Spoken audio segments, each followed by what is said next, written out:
Holi Bajranga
hello hello hello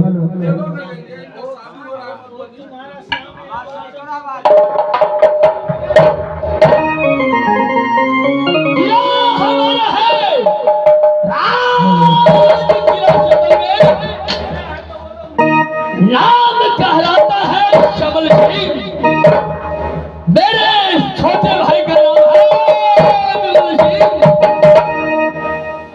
देखो भैया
कल्याण हो मेरे बहादुरो महाराज किला संतों का बहुत अच्छे महाराज क्या खबर है तुम्हारा बहुत अच्छे रहते क्या कुशल है मेरे भाई का कुशल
मेरे छोटे भाई का क्या कुशल है बहुत अच्छे ठीक है ना जाओ मेरे भाई को बुलाओ क्यों ने महाराज तब तक मैं बैठ के मिल लेते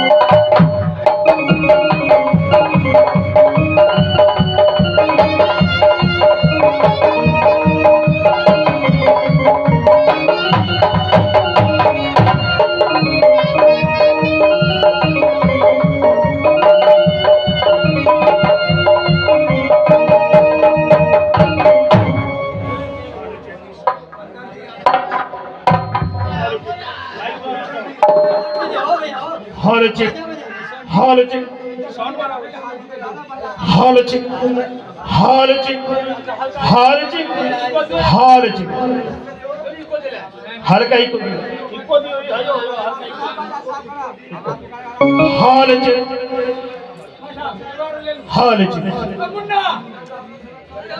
हाल लिया पी ले चाय हाल पी लिया भी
प्रेम से आए प्रेम से बचिए प्रेम से आए प्रेम से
माता एवं बहनों, मेरा ही घर सेवलगढ़ लगता है।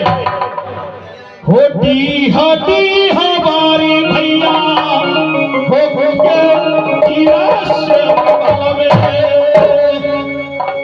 होती हाथी हमारी भैया हो किला से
श्यामलगढ़ में बड़े भैया का नाम केवल सिंह, मेरा ही नाम सेवल सिंह।